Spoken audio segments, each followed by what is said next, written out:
Daily game design time. I have some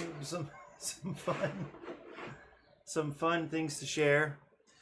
So I was up at Camp Buena this weekend, and I ended up taking a last minute job on Friday. I was like set up, ready to stream, and then I got the phone call. So I am kind of letting my sleep sneak further and further back, and so I'm waking up. I mean, I guess I was up at like 6 something this morning, maybe 5:50, but just kind of wasting time scrolling, something like that. And then, put it off a little bit, make the coffee, just kind of chill for a little bit. Whereas I really should just get to it because I know that some of these sub jobs are going to come through. Today, I'm not going to sub, but I do have a meeting in about an hour with Chavo, one of the guys that was playtesting Adra HQ last week. And, well, anyway, so I had that full day on Friday. Had a bunch to do, like after school, cruised up to camp, and then had the evening program with the kids. And then, of course, we had a pretty full day Saturday. Sunday was crazy, too. So I helped clean up at the camp, and then ended up meeting up with a friend for a church service. And then we had lunch, ran into some other friends at church. That was random. And that was a Sunday church friend. And then I had these other friends. I don't think they live nearby anymore. Well, maybe they do. Anyway, this was New Hope Leeward. It was my first time there. Really positive, nice time, well-produced service. And then we ended up having lunch after. But then there was a group that was meeting up at this. It was a nightclub that's trying to use the property during the day. And this was like testing to see what it would look like to have people come through. How's the space? How's the lighting? Is it, is the climate control comfortable? All that stuff. So there was a group playing D&D in the back. And there was another group when I came in that was playing, I don't know, some type of Clue game. Then a few people took off. I sat down. We played a game of QE. Had a great time with that. Well, when I got home after that, I had dinner and then worked on my class. And that took longer than expected. It always takes longer than expected. So anyway, it was about 10 o'clock that I wrapped up, finally. And then I thought, I wanted to stream tonight, but anyway. It was just a full weekend. But a few highlights I have not mentioned yet. One was that I got to play games in the evening with some friends. They're all from Brazil, so it's always an interesting experience to sit with other language speakers and play games. So they speak English, they're comfortable. There are times when they'll ask each other, like, what's a word, how to say a certain word in English. And I'm listening and I'm hearing the Portuguese and I'm kind of picking up a couple words here and there. Like I learned, for example, we played Magic, and really interesting game. Like my friend Gabe, he's created some pretty strong decks. Like I doubt they're like super competitive. But for our little group, the other two have even less experience than me. But this guy Gabe has played a lot. So we were 4 people. It was great. It was perfect. And those decks were like really strong. But my knights did very well. And it was kind of fun to like say like, yeah, this card that I'm bringing out right now is a big problem for you guys. Somebody's definitely going to want to take care of this. And it was fun to like talk through, how, yeah, it was just a kindler, gentler, as my dad would say, kindler, gentler magic, which I like.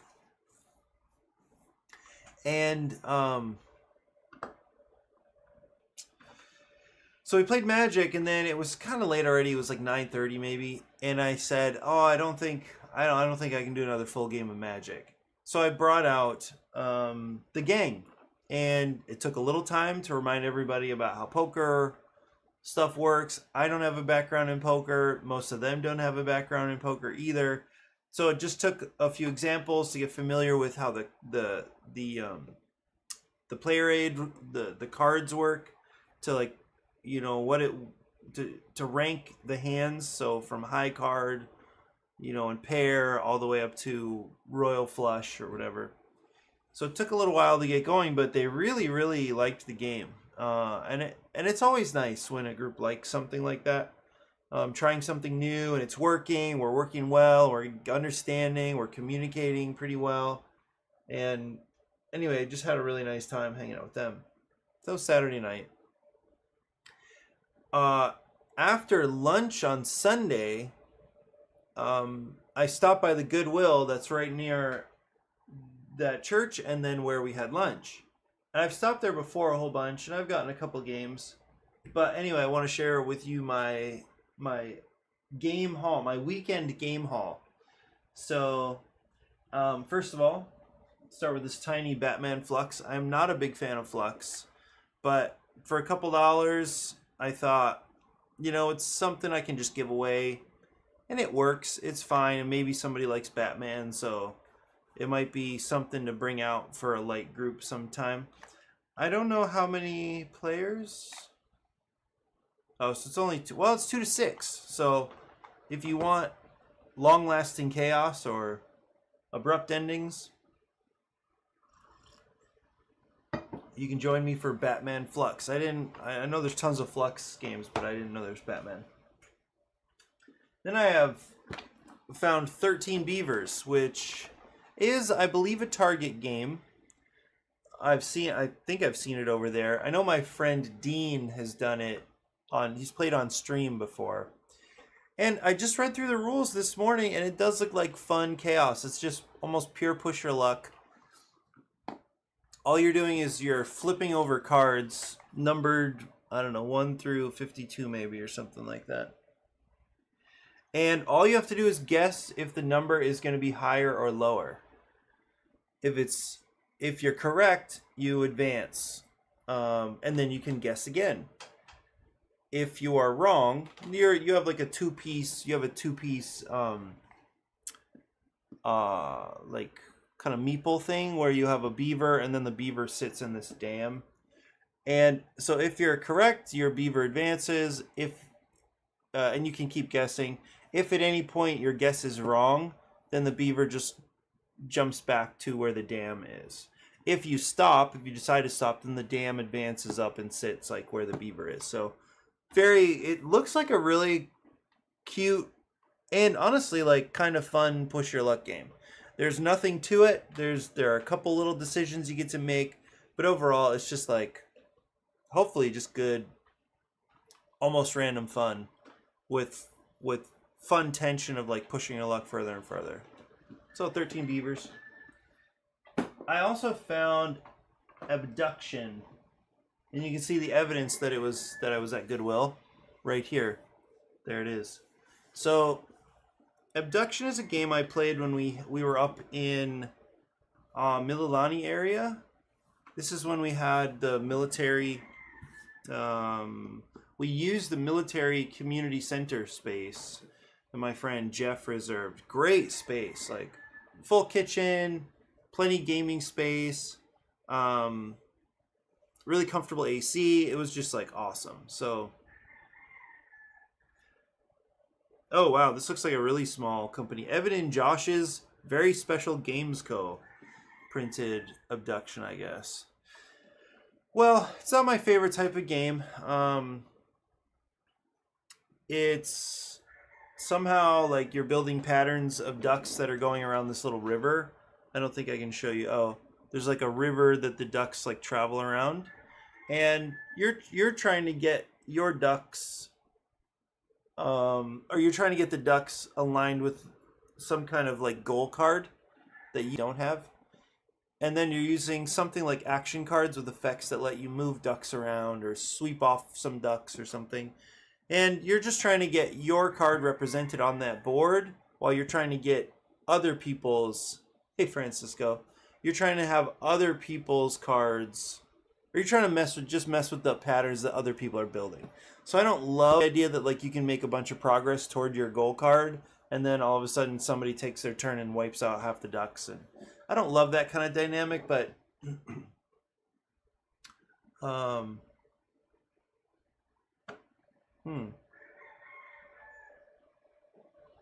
wonder if this is the first my phone has actually felt like it's warming up, my new phone.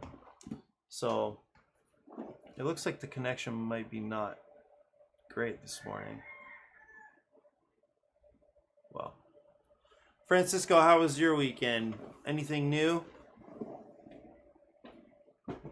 So those were and then I got 2 new copies of Code Names for like $4 each. I just like having games like this around. This is stuff that's easy to give away. Maybe it'll be a gift to some friends, or maybe we just put them out at the next retreat, and let them be part of the raffle, something like that. So just nice to have a solid, very classic, solid game to hand off. So almost done. So that was Goodwill. I stopped at Goodwill, found some nice stuff. I mean, it's all light, it's all kind of family stuff, but something I can either give away or just have on hand for family game nights, that kind of thing. Okay, then I made my way back into... Yeah, I don't know what's going on. It might just be...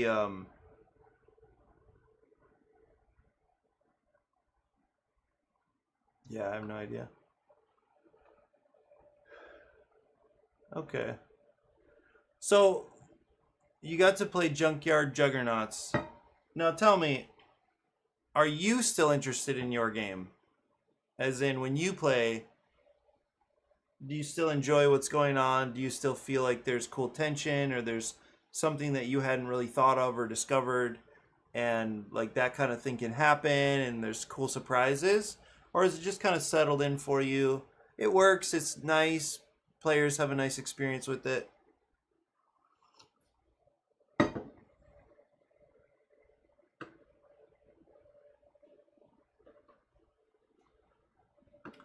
Yeah, having some weird connection problems. Okay. Yeah, so on my way back into town, well, I was going to this nightclub thing, but I needed to stop and get some games from another guy who posted on Facebook. So this is the last of my games haul for the weekend, and then I'll get back into some design stuff. So this is I have House of Fado, which is a Lacerda game. I have not played a full Lacerda game.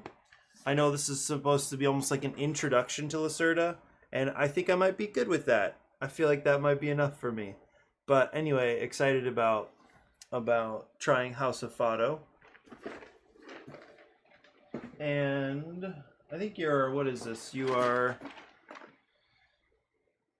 an enchanting Portuguese eatery where you'll be swept away by soul-stirring fado performances. Fado, with its mournful melodies and lyrics steeped in emotions of resignation, fate, and melancholy.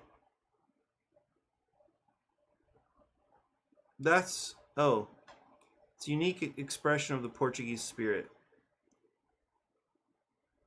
So I guess it's like a place to go eat, listen to music, and you're managing your own fado establishment, attracting customers. We contract and promote talented fadistas and build the prestige of your fado house. Cool. I played Luthier at the retreat, and for some reason, just because it has music involved and you've got patrons and you're trying to attract different people, maybe that's why it almost sounds familiar. Okay, then I played this game once.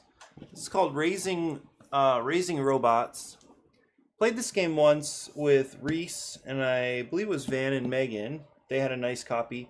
I didn't realize that this was the deluxe version, so I opened it and well, anyway, it's really heavy. That's good news. But it has all the nice bits.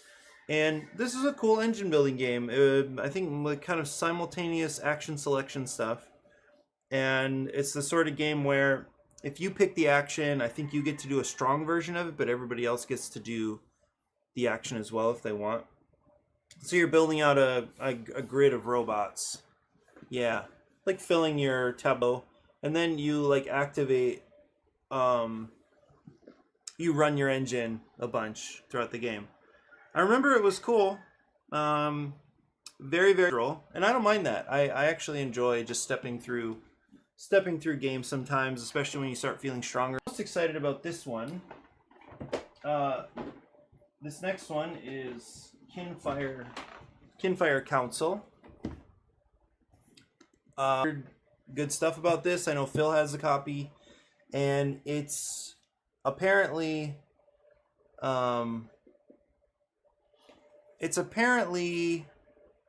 like a next step after, or I guess it feels a lot like Lords of Waterdeep, but there's just more going on. There's some kind of neutral faction that you can lose to, I guess. And anyway, worker placement, and I think the worker placement locations change throughout the game, something like that. It just sounded cool. It looks really nice. And what's great is it came with the upgrade kit. So I got that in there. And then it also came with an expansion. Cooperative, solo, or competitive?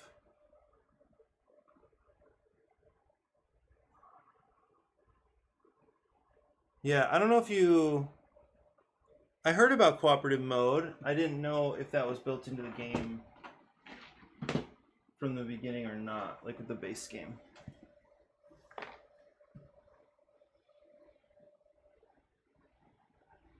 Yeah, maybe you do need the upgrade, and I mean the expansion for the base, for cooperative mode in the base, adding it to the base game. Well, cool. So pretty excited about that. I told Greg he has single-handedly upgraded my library the most, I think, of anyone. So it'll be really nice to add those games to the retreat library. And yeah, stoked about it.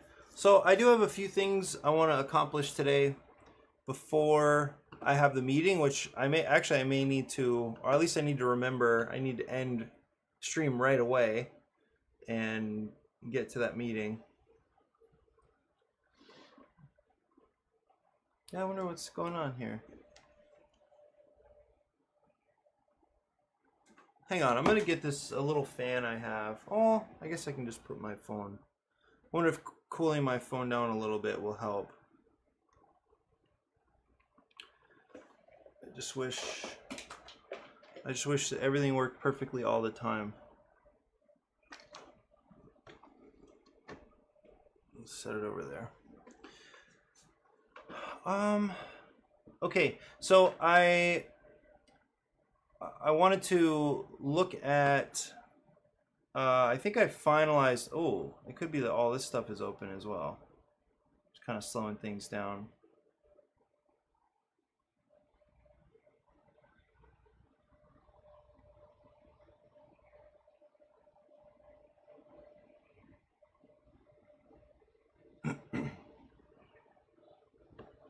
So I see that, Francisco, I see you still feel like there's a some degree of freshness to JJ, little junkyard juggernaut stuff, and that's great. There's definitely a point, I hear it quite a bit from designers. There's a really interesting thing of like when designers are proud to be losing their own game. It's an interesting thing. I wonder what you think about that, Francisco. It feels like a kind of mark of like maturity for a game when the designer starts to lose. Why do you think that is the case? Like, what do you think that means if the designer starts to lose their own game?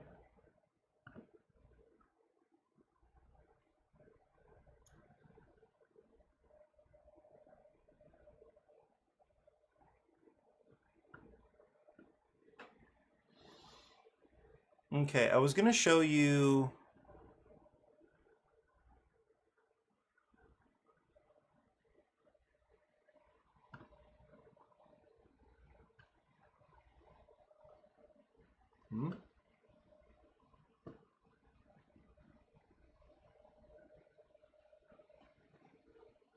I was going to show you where I got with the Winter Sleep mod on TTS, or the Long Nights, well, Long Winter's Nap. It looks like I just have to get there. I don't even think I can exit Steam. Yeah, something weird's going on.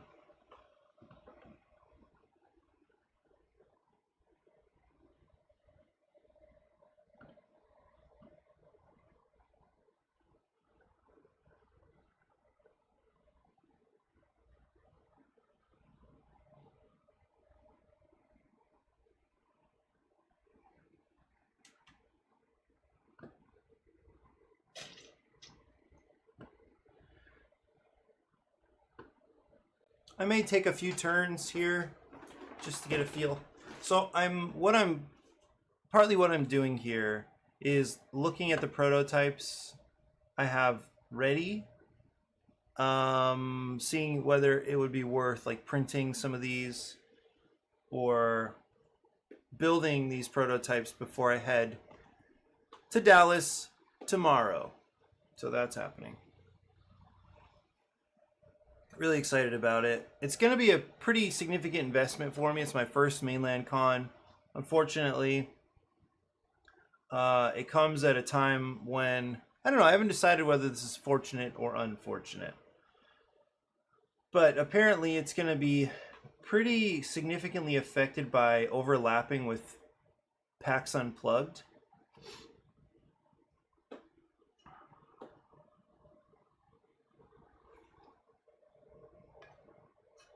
Okay, so these are some changes that I introduced after discussing stuff with Francisco here. And just getting, having a few more ideas, some things to... Yeah, it looks like the school is calling again. Yeah. Sorry guys, can't make it today.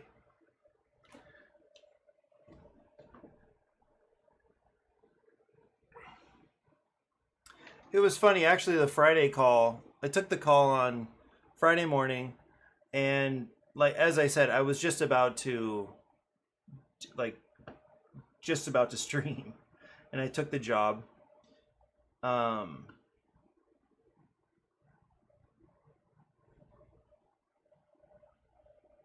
like this rulebook is a little longer than I would like right now. It's actually not bad. The setup process is a little bit tedious, which I don't love. Anyway, I took the call Friday morning, and I know the people, like all the ladies working in the office there, and one of them calls, and I haven't really talked to her much on the phone, but her style was really funny because she said something like, "Would you? We have 2 jobs open. Would you be available to come in and take one of them, maybe?" And it was like really, really like a little bit anxious, a little bit kind of reluctant almost.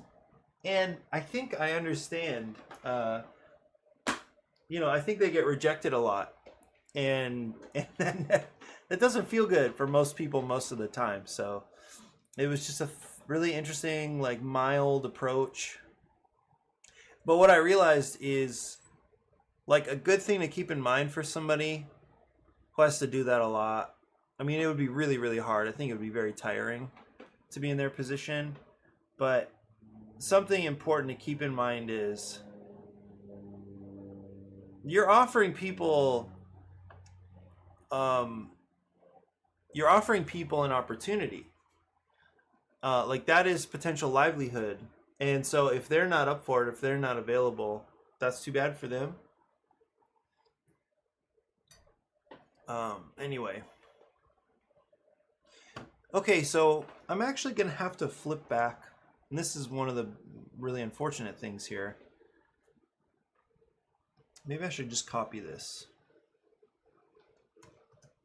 And just edit this area right here. So it's definitely a multi-step process. Yikes, look at all that. Yeah. That's crazy. All right, let me move it. Maybe I'll just send it up here. That's crazy.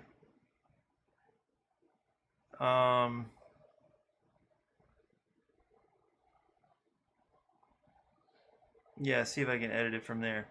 So the steps are to shuffle the 9 food cards and remove 2.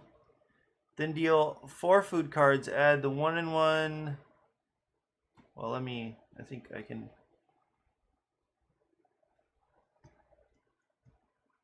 Okay.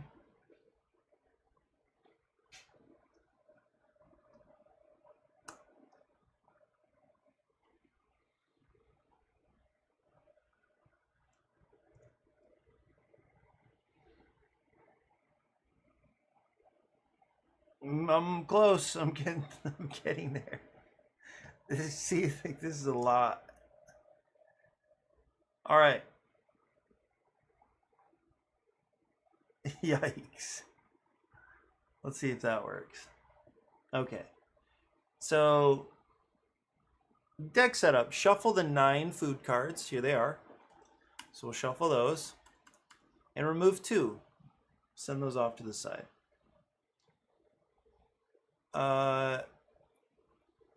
Now deal. Why does it say CD? Wait a minute. A. Oh. Gather all 9. It says gather. Yep. All right. B. Shuffle the 9 food cards and remove 2. C. All right. So I can change this a little bit. This is A. Is this worth doing right now? Maybe not. A, B, C,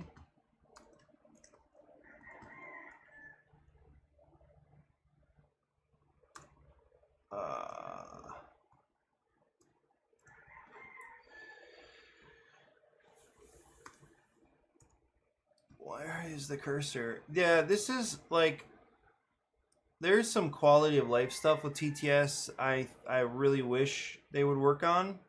Like this whole placing text thing is not great. Like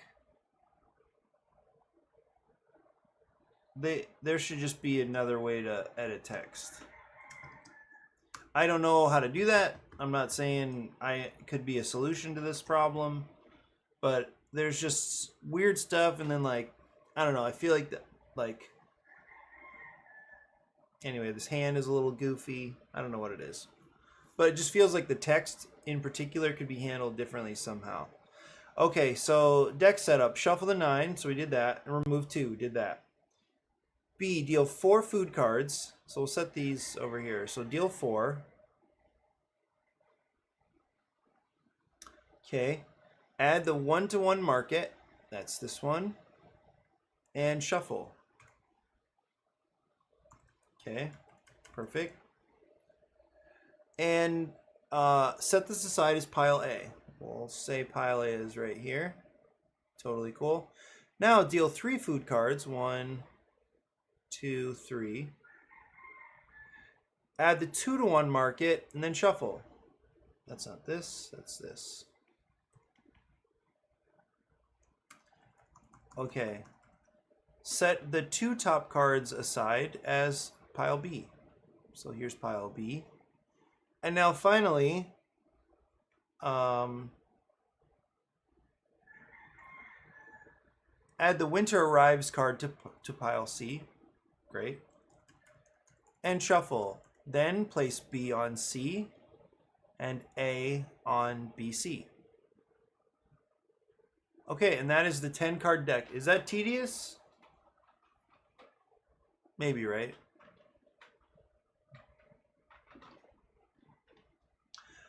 Okay, so now what happens is that oh, I guess I need I also need to set up this winter deck, which is just to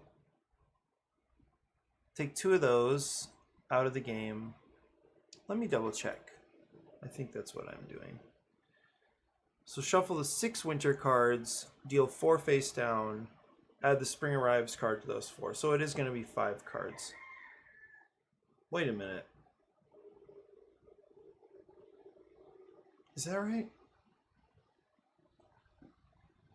7. Let me see what I have in here. So there's 1.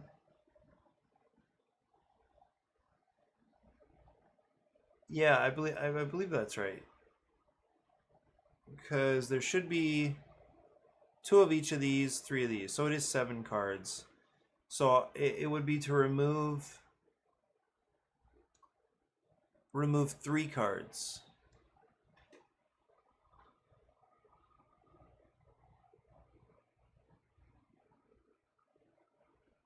Yeah, this Gemini got this. I must have prompted Gemini incorrectly here. Gather all 7 winter deck cards. It's all 8. There are 8.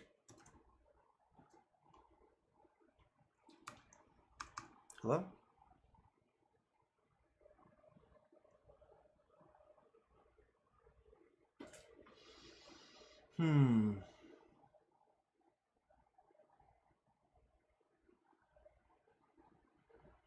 Because I should be able to edit this document. Gather all 8. Interesting. Huh. Oh, there it is.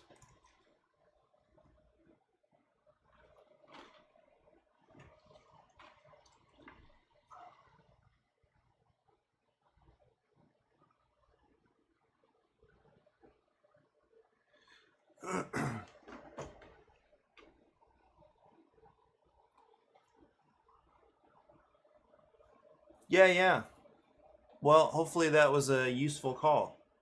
So is the game all done and ready to ship? Well, that's what I'm stepping through. Is like I'm stepping through setup right now and not understanding why this is working and also not working. Like, why did that work just then? Is it not letting me? It's not letting me edit these bold things. That's very weird. Let me edit that. Hello? Correction. Winter deck setup. There are 8 winter cards. 7 winter and 1 spring arrives.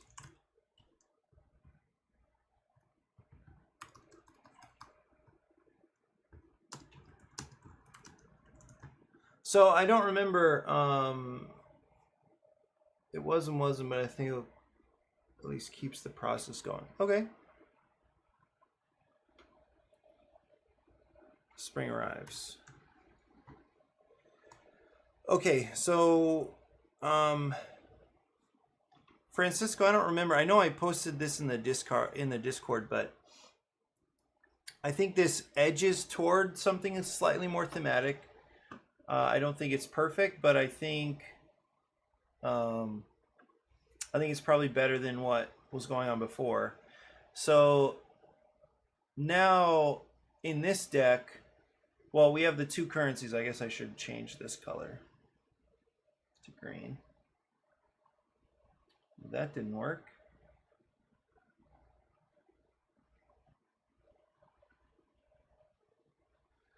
I think I can reset, yeah. Okay, and then I'll make these. These I don't think. Oh, I can. I'm going to make them orange. Reset that as well.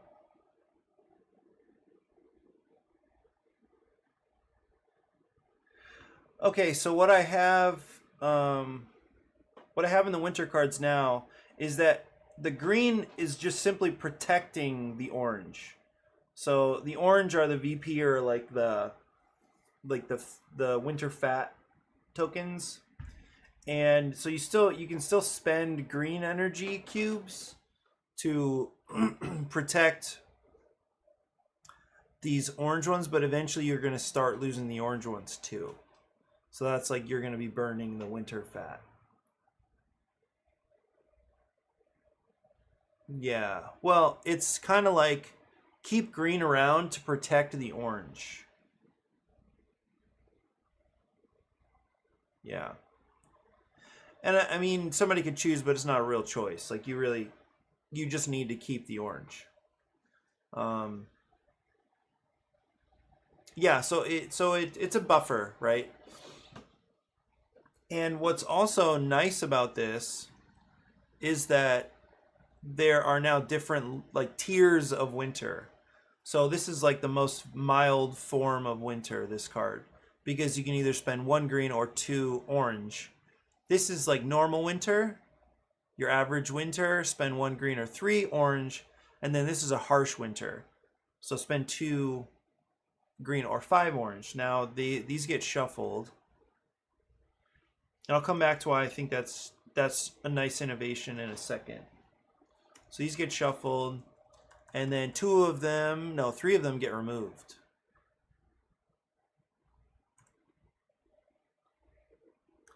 And then the Spring Arrives card goes in.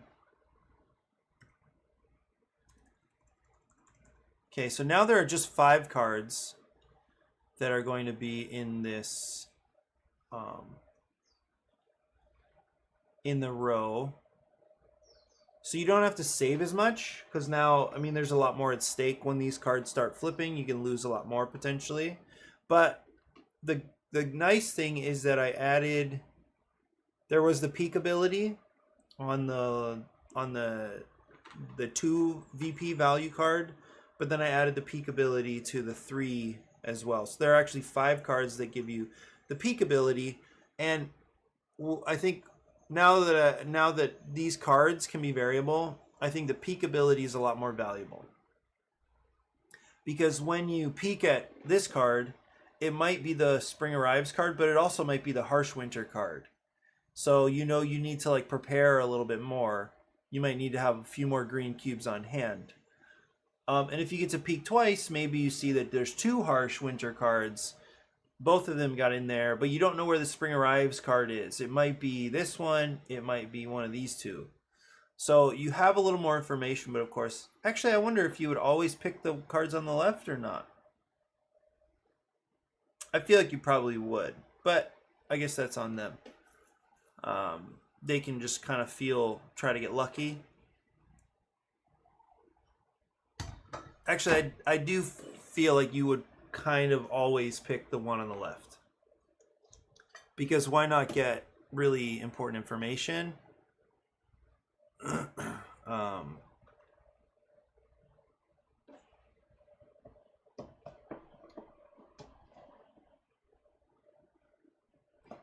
So I don't know, maybe that's fine.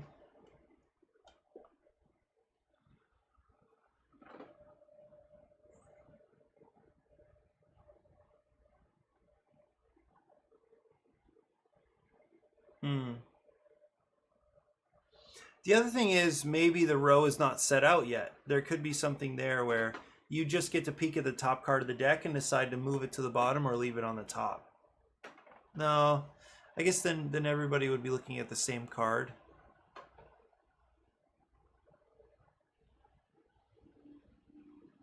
Well, it's like this. Here, so let's actually step through a few turns here. Okay, so this card comes out, and oh, it's perfect. So this gives the peak ability. So this card is being auctioned right now. So this player says 1, this player says 2, this guy passes, and so this player gets 2 VP, this player gets 1, but it's this player, the yellow, who gets to peak. And so they would peak, I forget how peaking works. There. Okay, so they peek at this card, and they learn that this is a mild winter card. Yeah, if you win, you get to peek. So this card now goes away, essentially. And that was it. Now the next card comes up, and this also has a peek ability on it. So we'll start from, let's say, the bidder who won the last one. Oh, these go away. Oh. I guess I need to change all these to green really quick.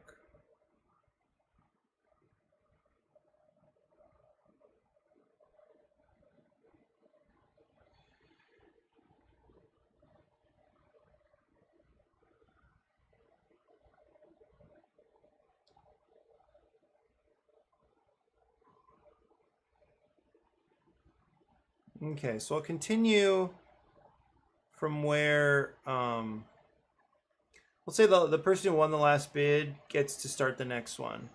This might be weird because they might set the bid really high. I don't know. Let's say 2 for this 3 value card. So this guy will bid 3. This guy will pass, this guy will pass. And okay, so this one gets 3 VP, and this guy gets 1.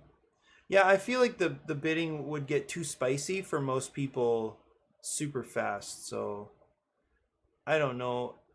Yeah, so this guy right here, this guy peaks and sees that it's a harsh winter right there. Okay, next one. Another peak ability. I swear I shuffled. Did I shuffle? I did.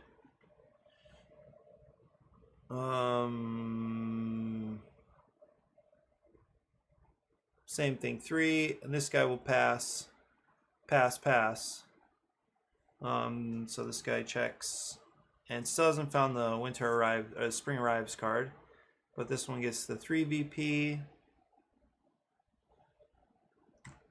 Okay, market 1-1. Yeah, this is the autumn phase. So these guys probably have no great use. This one could probably, yeah, there's no great use right now. Nobody's really spending much VP. So this is gone. I mean much energy. Okay, this one comes in. Okay, now here's a more valuable card. The last winner was this one, so let's say he sets the bid here at 2. This guy jumps to 5. This one hasn't bid yet, so goes to 6. This one passes. So we'll just give 6 over here. 1, is that 6? It's 5. Oh, this one did have.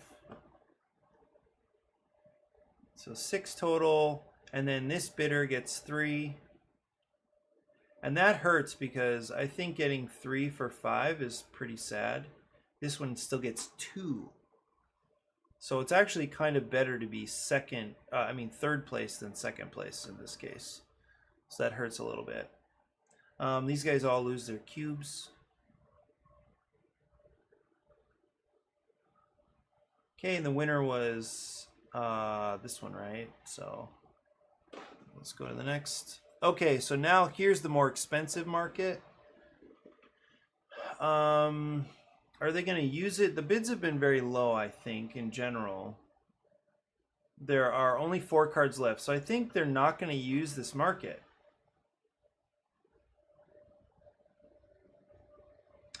Well, this one peaked twice and knew that the winter was pretty tough, but it could be that this card, the card is right here on top. So I think everybody's gonna risk it. Okay, 2-to-1 peak. So this one, oh, over here was the winner. So I'll just bid 1, and I think it's a little bit weird. Like maybe this one wants some information, so peaks 2. This one passes. This one really wants information, but is starting to run out of cubes.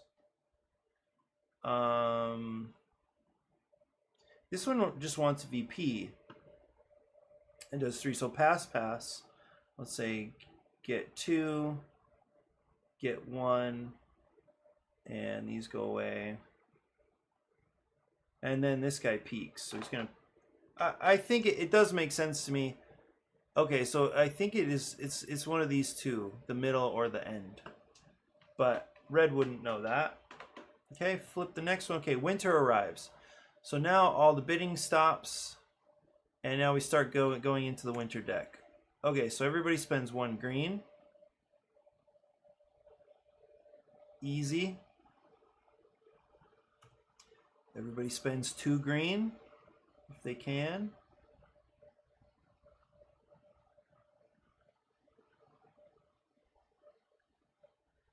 And I think this game goes so fast that oh no, then we're here. Okay, everybody spends 1. So now there's kind of a tough position, but I think everybody will have enough. Yeah, everybody's gonna have enough to survive the winter, so they still have this green left. And I think if there's a tiebreaker, then we'd probably check green. All right, now here spring arrives. So spring arrives at the very end of a long winter, and then we get 5 VP. It looks like the winner is over here. Oh, so that actually worked out very, very well. I mean, as in this person played almost right to the edge. So they bid just enough to not start losing, like hemorrhaging the orange tokens. So they could have spent 1 more cube, they didn't have to. This one obviously needed to be more active. And everybody else did okay. This one clearly got better deals than this one. So anyway, let's see what these other cards were. So big ticket items were here. So a lot of the mostly peak abilities came up at the start. That isn't necessarily going to happen. And the markets were not that useful. So I think, well, it could be that it's because the really low value things came up first. That's why, actually. Yeah. So I think probably go through like 2 winter seasons, maybe. I don't know how you would do that though.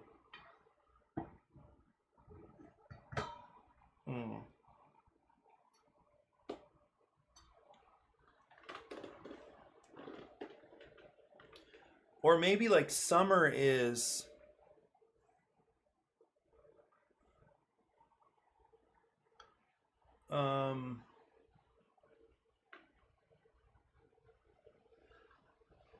because the summer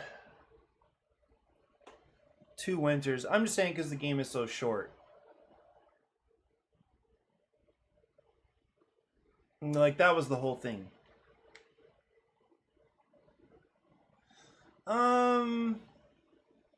Maybe to at least hopefully see some different dynamic. I mean, you could just tell them, do this to reset and play again, and like encourage playing again, or like require playing again. I'm not really sure which is best there. I feel like I was thinking about this with, I was thinking about this with Adra HQ, because I probably wouldn't build like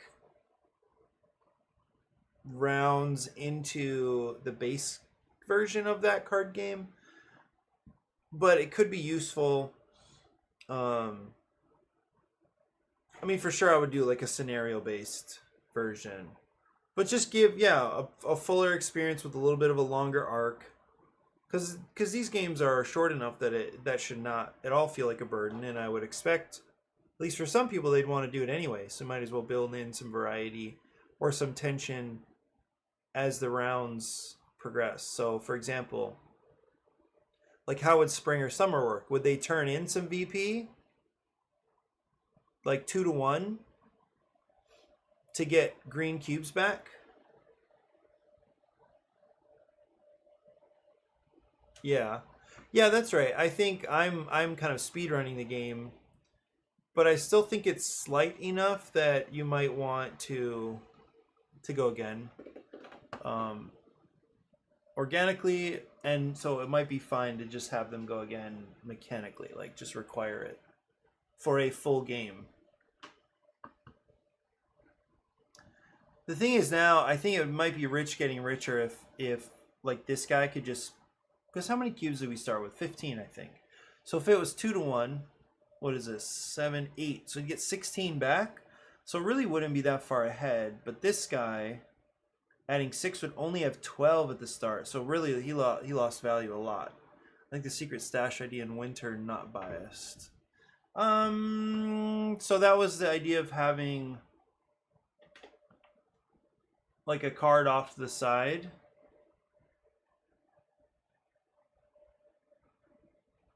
And then somehow you're bidding on that card.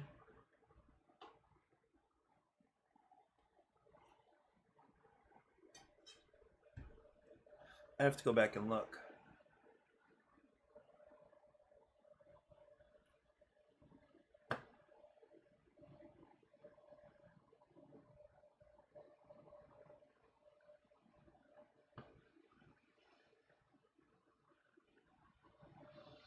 Secret stash. Before the new bidding pile is formed, set one of the bidding cards from the shuffled 9 face down to the side, and this is the value of the stash. Shuffle in the secret stash card. Wait. Shuffle in the secret stash card on the flip side of the market card, maybe, or so, into the new player 1 sized bidding pile. And when it comes up, everyone can bid on the secret stash. Oh, it's its own. Yeah, right. It's its own card, and whoever wins gets the highest number, and no other bidder gets anything.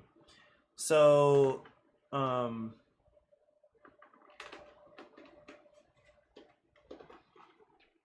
yeah. I mean, there are 2 cards just sitting off to the side doing nothing right now. I don't know if that's what you were picturing using. Because 9 cards, start with 9, and then I almost feel like there was like too many low cards just then. Okay, actually this could be good, because let's say you just set 1 off to the side. That's the secret stash.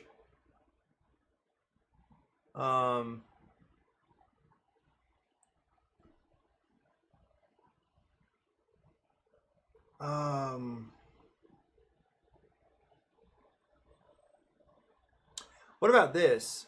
So let's say bidding on the secret stash happens when the winter arrives card shows up. So it doesn't need a separate card, but it could just be like written on the winter arrives. Like, now bid on the secret stash. I like that. It makes the card set off to the side meaningful.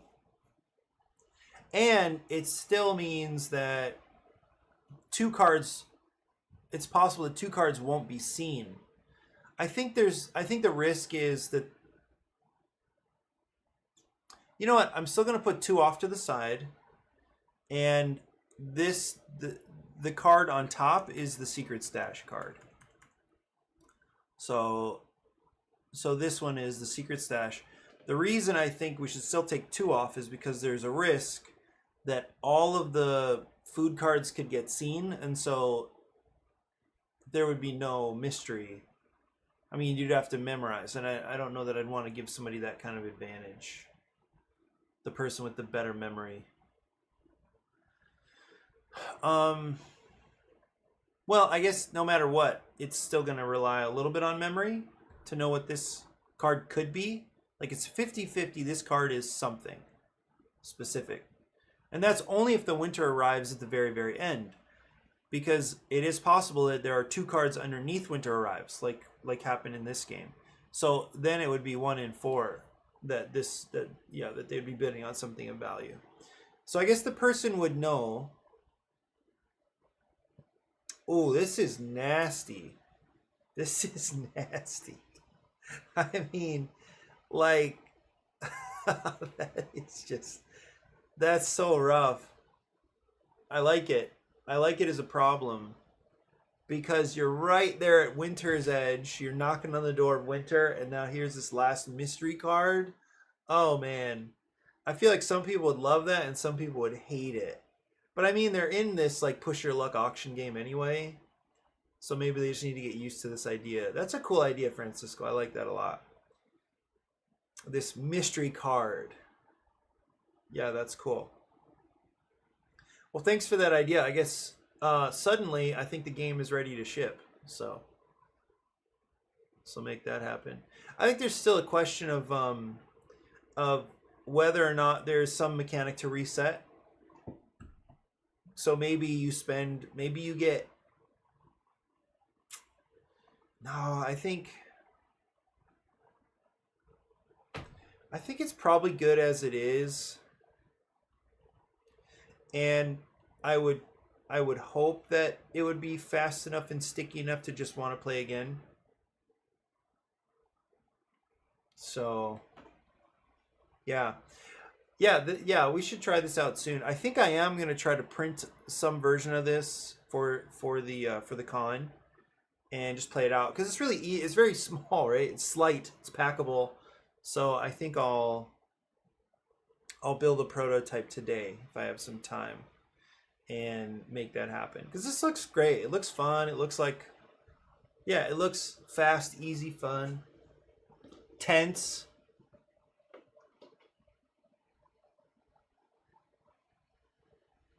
Yeah. Well, cool. Thanks, Francisco. Thanks for joining. Thanks for the ideas. I am going to transition away because I have this meeting coming up in 4 minutes. So cutting the stream a touch short, but appreciate the hangout time. Do let me know as things move forward with your employment situation. Okay, my friend. I'll see you. Have a great day. And for everybody else, you too. I'll see you soon.